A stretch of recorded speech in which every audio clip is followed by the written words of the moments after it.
This is a download from the BBC. To find out more and for our terms of use, please go to bbc.co.uk. Hello. I thought advertising was banned on the BBC, and then I heard this. Just one thing, Farmer. They don't contain no meat. No meat? Oh, no, not for me. You won't be wanting this tasty country pie, then. Oh, who made it? Has the BBC cut a deal with the McCartney family and their vegetarian food company? Altogether, it felt rather like a campaign. In this week's feedback, we try to discover when an ad is not an ad, and whether the desire to get a celebrity on their show leads some BBC producers to turn a blind eye to product promotion. Also this week, the England women's cricket team had just won a crucial match in their World Cup campaign. So why did the Today programme run this report? I was hoping to have some cricket for us, but actually it's been washed out. England's The first women's cricket team was knocked off the running order by the men's, whose minor warm-up match in New Zealand was rained off. We'll also talk to the man responsible about your frustrations with iPlayer. I'm being driven totally round the twist. It's so frustrating that we can't download radio programmes as we can for TV. Hello, baby. And the radio legend that is Whispering Bob Harris explains that there is more to compiling the perfect music sequence than sticking a few bits of tape together. There's an identical tempo, there's an overlapping end note that takes you into the beginning of the next track, taking you through a kind of lyrical journey and through several styles of music. That's the creative zenith. When that happens, I'm so happy when all those sort of things fall together. Oh, baby, that's what I like! We begin with a brand. I hear a sharp intake of breath in the offices of BBC Compliance, but don't worry, it's not Russell we're talking about, and Jonathan Ross has left the building. BBC Radio, like television, is only supposed to advertise itself, not commercial products. But this week many listeners think they heard a startling number of exceptions to the supposed rules. Have those rules changed? To avoid being accused of advertising ourselves, we've replaced the offending name of an American drinks manufacturer with the word pipsqueak. My name is Caroline Howlett. I live near Saxmundham in Suffolk. I was listening to the Today programme recently, during which one of the presenters realised he'd made an error in including a soft drinks brand advert in full. I'm sexy and I know it. Pipsqueak. For you. No. Pipsqueak. For all. Not quite sure we should have played an entire advert for Pipsqueak. But anyway, there it is. I was a little surprised at this. There has seemed to be a relaxing by the BBC of including brand names in programmes on the radio and the television, and I was a little puzzled as to why he thought he would have his knuckles wrapped for playing this soft drinks advert. Well, Caroline, it all comes down to that old adage, editorial justification. Here's what the editor of the Today programme, Kerry Thomas, told us. We mention brands and companies quite frequently on the Today programme in the context of our news reporting. This particular item was about the growth of advertising during the Super Bowl final, and we selected an advertisement at random to illustrate this for our audience. But Today wasn't the only programme to trouble listeners. 2 others on the network had you reaching for the feedback hotline. Paul McCartney doesn't often give interviews, but today he's talking to us about his food journey. I'm Dr. David Miller. Has the BBC cut a deal with the McCartney family and their vegetarian food company? There were 2 soft interviews over the last week, one on the food programme featuring Paul McCartney and the other on You and Yours last Friday with his daughter Mary. Mary, first of all, the McCartney products have usually, as we've said, been about providing frozen meat alternatives. Now you're moving into the chilled range. So what kind of things will be on offer? Hi. Firstly, can I say hearing that advert again brought us... The You and Yours example was an encomium, a glowing endorsement for the company and its new products. Your listeners are well aware that some in society favour vegetarianism, that there are specialist companies producing exclusively vegetarian food and so on. So that is not information that we need. Now, it's been 15 years since the brand last had a TV advertising campaign, and now you've got one featuring the whole McCartney family. What's the thinking behind that? Well, we had a lot of fun with it because... I'm Liz Robinson from Brighton.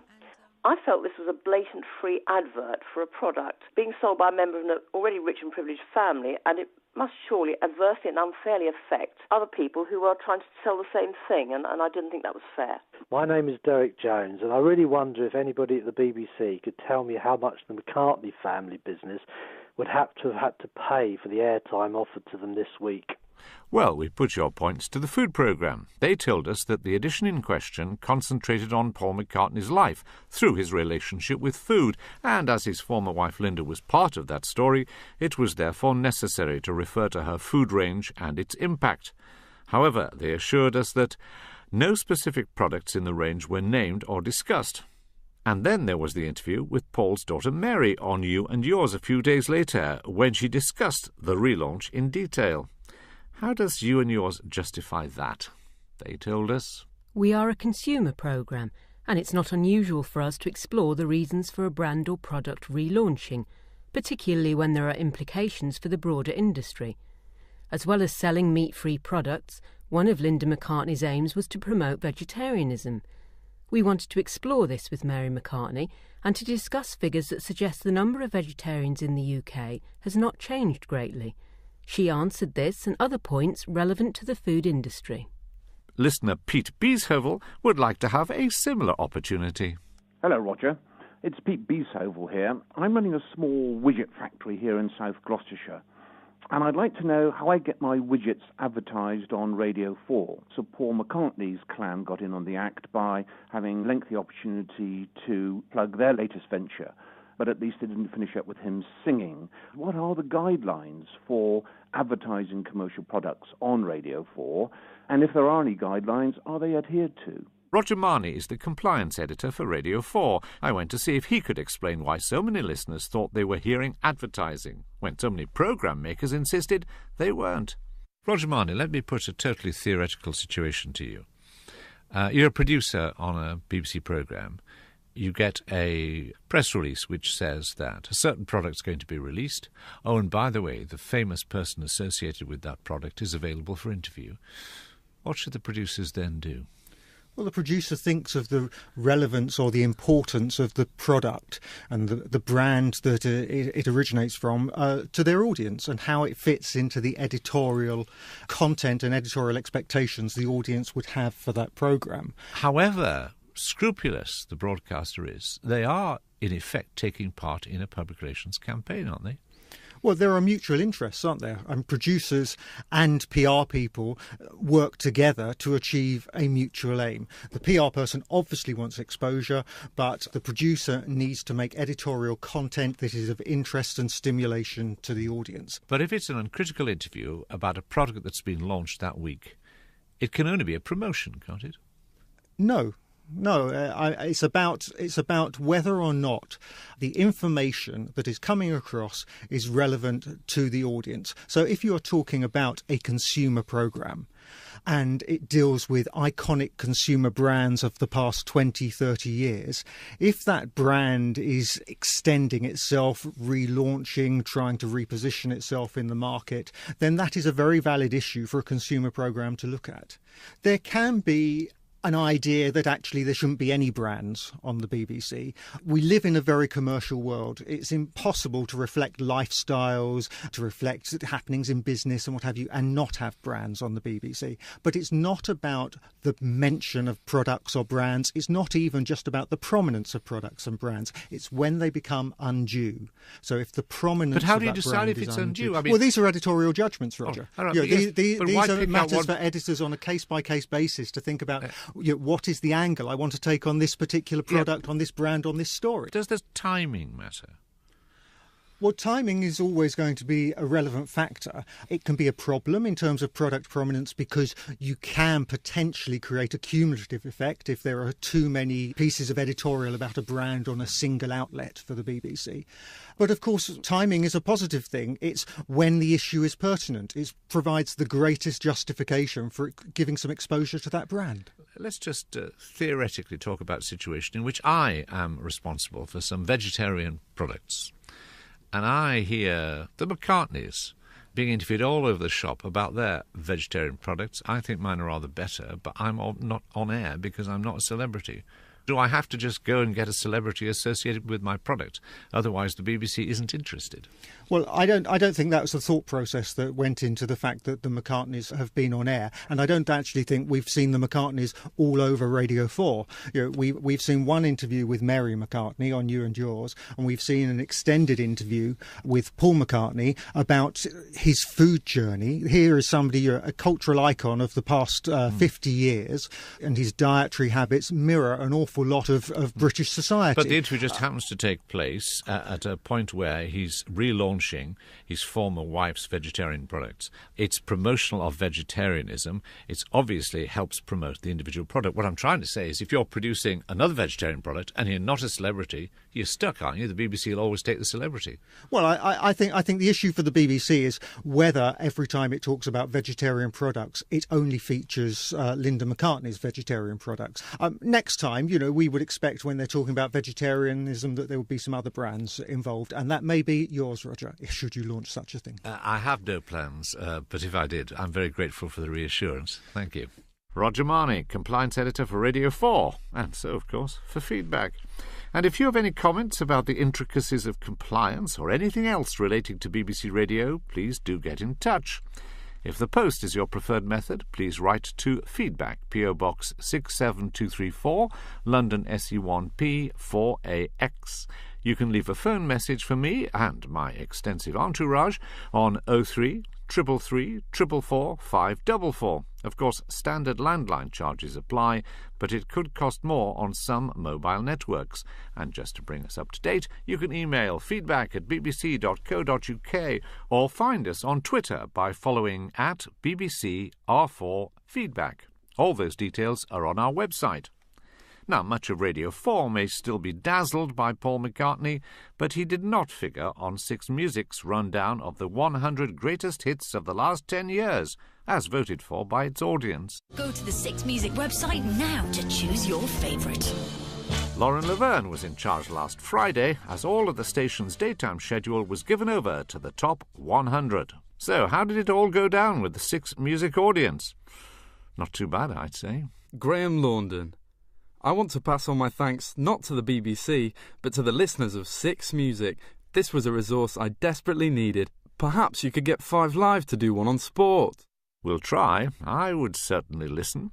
But sticking with music for the moment, playing a rundown of the top 100 is fairly straightforward. But when it comes to choosing the music for the rest of the schedule, the appeal of a successful music station is not just about which tracks it plays, but about the way they're put together. Some even call this an art. I'm not sure listener Viv Barrett would, though. I've heard the term curate, which used to apply to museums or art exhibitions, become a kind of a fashionable catch-all to add a kind of cultural veneer to practically anything to do with consumption. What's the difference between curating a music programme and simply being a DJ? I can't answer that, but I know a man who can. A man, did I say? Nay, a legend. I'm Bob Harris, and I do Bob Harris Country and Bob Harris Sunday on BBC Radio 2. Now, what's the difference between curating and being a DJ? I think curating means your programme building, that you are the topic master, rather than just opening the microphone and doing links between the music that's already pre-programmed. So I would say programme building is the essential difference. What I've done actually is I brought in the running order of the weekend programme. So if, for example, I take the first hour, bearing in mind the programme starts at midnight, I'm playing Roy Brown's Rocking at Midnight. That goes into Little Feat and Rock and Roll Doctors. There was a woman in Georgia, didn't feel just right. She had fever all day and chills. So there's 2 aspects of familiarity and tempo right at the beginning of the hour. But as soon as I can, I then want to get into new music. The new Mumford & Sons single has just come through. So I match that, I segue it, play it side by side with another group that are trailblazing in America called the Dunwells. The segues musically, I always want them to work, and that's the chain, the flow that I like to try and establish if I can. And thing is, when you're first listening to the programme, you wouldn't necessarily identify this process. But I recognise that as people get more and more into the programmes, it's like pages of a book that open, and you begin to realise that that amount of work has gone into it. That's inspiring then. It makes me want to do it more. Your feet, my friend. Time heals everything. There is a total art to the production of a alternative radio show. Paul Sheehan works at BBC Six Music, overseeing the afternoon into evening schedule, which includes such venerable names as Gideon Coe, Tom Ravenscroft, John Peel's son, and Steve Lamacq, with whom Paul also worked as a producer for 4 years. The amazing thing about Six Music is that we celebrate alternative music from the 1960s to the present day. So the skill is in filtering through those millions of songs to get a feel that works for the day. Here we go. The Friday Free-for-All with Steve Lamacq. So just looking at a random running order from Steve's show, on a Friday we play out an hour of listener-generated songs. The standout run of music is Rage Against the Machine, Sleep Now in the Fire. Into the Wombles, Remember You're a Womble. Into Dizzy Rascal, Fix Up, Look Sharp. I'd look for a big opener. I'd look for a curveball that segs well. So that might be your Rage Against the Machine into Wombles in this instance. I didn't put this one together. But you're looking for those moments that stand out from the radio. The difference between radio and a shuffle feature on an MP3 player is the human brain. And the human brain will always find a more exciting and a more interesting way of putting pieces of music together. And the exciting and even more interesting brains of feedback listeners have some questions for our curators. Shelby Osmond on Twitter. How does Whispering Bob balance established music and new mainstream music and unsigned, uncharted territory? New music is the beginning of the process with both the shows. In saying, listen, you know in the past when you used to love Van Morrison, well, how about this new artist? I think if you like Van Morrison, you'll like this kind of thing is my role. But it's very important to throw in familiarity at various stages, because you do need every now and again to have the reassurance of something you know and love in the music mix. So I splash in familiarity, and one of the ways that I do that is I play anniversary music, you know, things that went into the charts, major events from this week in history. Purple Haze was released in America this week, August 1967. Hello, my name's Laura Balshaw. My question is, to segue or not to segue? Well, in my mind, it's nobler to segue than to not segue, because it gives the brain a chance to reconnect with the music. But for me, the real strength of the segues that I hear on Six are old music into new music. So you contextualise a piece of old music with a piece of new music. And the synapses fire a little bit because they can hear something they know in a whole new context. I think definitely to segue. We're on a road to nowhere. Going all the way back, do you remember the first record you ever played? I do. On the radio, it was Cinnamon Girl by Neil Young at the start of my first Sounds of the 70s programme, yeah.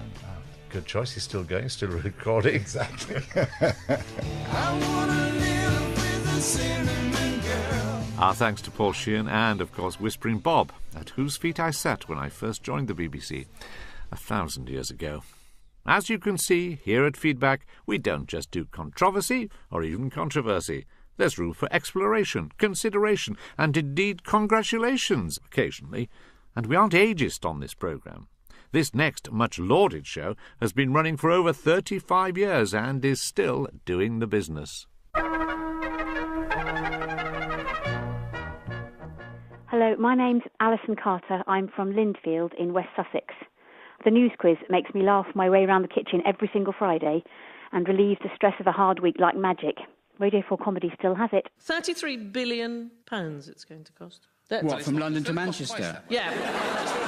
If you want to travel during a popular time. Yeah, you've got to book ahead now. What a shame George Orwell isn't around to comment on contemporary events. Hello, my name is Sandy Dunn from Camden in London.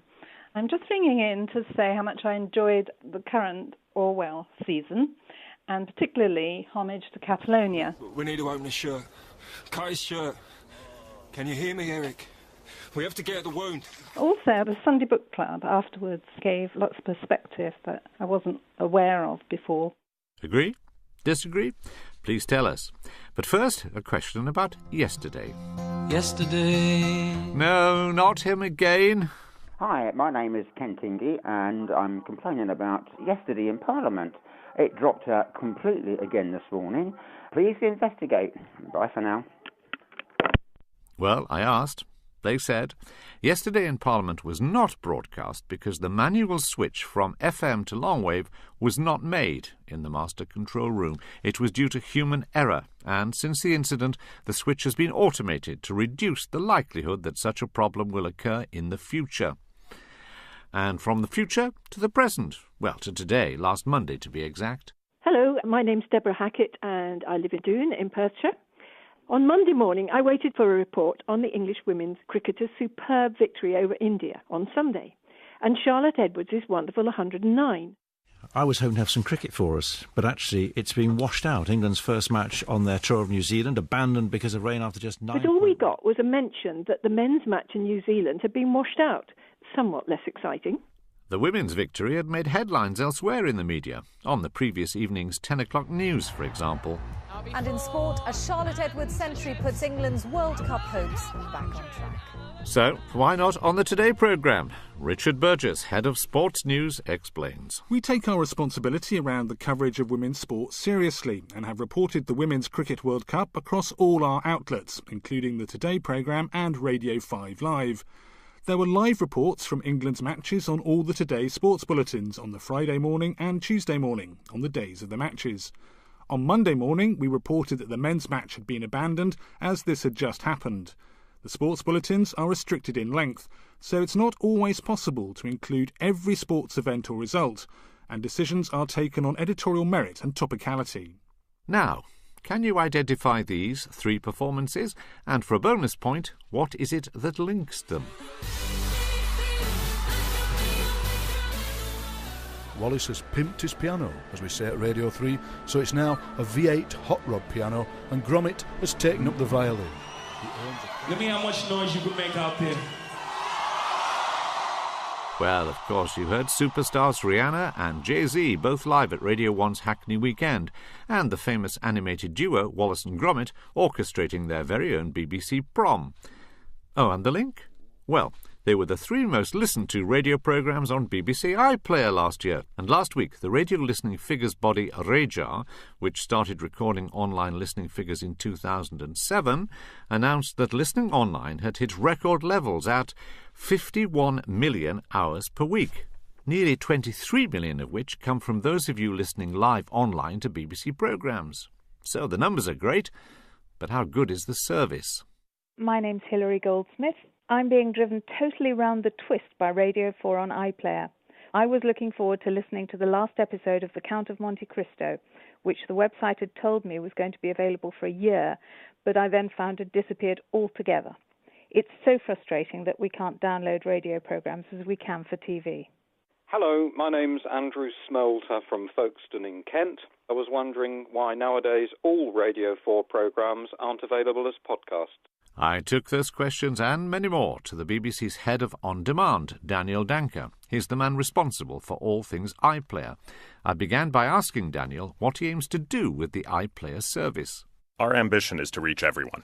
Everybody in the UK is a license fee payer, and everybody should be able to reap the rewards of iPlayer Radio and what comes with it, being able to listen to any station. There's 57 stations now in iPlayer Radio, and be able to listen anytime on any device. Of course, there are some technical hurdles, and we want to knock down as many of those hurdles as quickly as possible. That's the theory anyway, and that's what you're trying to achieve. Let's look at the present-day reality, and many of our listeners, including Hilary Goldsmith, say they're frustrated they can't download radio programmes in the way they can TV programmes. Is that true? It is today. We're really happy that we were able to launch mobile downloads for TV programs last year, but we still need to do a bit more work with the BBC Trust and with rights holders to make sure that we can do the very same thing for radio programmes. So it's definitely our ambition, but it's not quite done yet. Well, Hilary Goldsmith perhaps anticipated your reply, because she says, why can't there be a limited download time, as there is in TV, where you can keep them for, say, a month before they're automatically deleted? While we don't actually have full mobile downloads for radio, what we do instead is podcasts. And podcasts are really, really popular. So podcasts take parts of our programs in some cases, or full programs in other cases, and make it possible for you to download those to your mobile phone.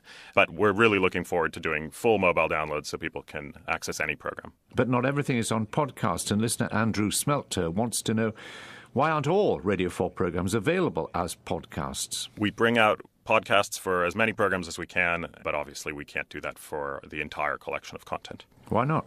Let's say you wanted everything available for a month or 6 weeks. Couldn't you do a deal with the rights holders so you could buy it out for that length of time? We bring out the content for as much time as we can, but unfortunately I can't give you any more than that. That's as far as we've been able to go with our current agreements with rights holders and the Trust. Right, OK. Now, some of our technically minded listeners, such as Edward Sheriff, want to know why iPlayer requires listeners to download programmes onto their computer just to be able to listen. Things like Adobe Flash and Adobe Air, when there are other formats available that would work on any computer, smartphone, tablet, etc. So we use technologies like Adobe Flash because they make it possible for us to deliver a high-quality audio experience, but also do so across a whole bunch of devices. There isn't quite a one-size-fits-all approach, but we're as close as anyone at this point at finding technologies and using the technologies in a way that gives the greatest access to all of our audience. Well, coming back to the actually finding your way through, Michael Burrows says, why does the iPlayer search require an exact spelling? For example, say Dalglish, or Dalgish, they could be spelled slightly differently, that it only finds it if the spelling is exact. We've introduced a number of new features to make it easier for people to find programs. So, for example, if you go to any of the station websites and you hover over the word programs in the upper right part of the screen, we list our most popular programs by station. Indeed, we also want to continue to make the search even easier, so you don't necessarily have to spell it correctly, or maybe you only know a part of the program title, or maybe you only know the name of the presenter or the topic that was being discussed. So it's a continuing process. My thanks to Daniel Danker. And talking of technological innovation, Any Questions recently experimented with a live stream of its recordings on the internet. So as well as hearing the programme in the normal way, you could watch it as well online. This dazzling innovation prompted Paul Mason to write, tongue firmly in cheek. Congratulations to Radio 4 for putting a video stream on Any Questions. It truly is historic to see somebody called Dimbleby chairing a current affairs questions forum. Perhaps Radio 4 could call this stream Question Time. Goodbye. This is a download from the BBC. To find out more and for our terms of use, please go to bbc.co.uk. Hello. I thought advertising was banned on the BBC, and then I heard this. Just one thing, Farmer. They don't contain no meat. No meat? Oh, no. Not for me. You won't be wanting this tasty country pie, then. Oh, who made it? Has the BBC cut a deal with the McCartney family and their vegetarian food company? Altogether, it felt rather like a campaign. In this week's feedback, we try to discover when an ad is not an ad, and whether the desire to get a celebrity on their show leads some BBC producers to turn a blind eye to product promotion. Also this week, that takes you into the beginning of the next track, taking you through a kind of lyrical journey and through several styles of music. That's the creative zenith. When that happens, I'm so happy when all those sort of things fall together. Oh, baby, that's what I like! We begin with a brand.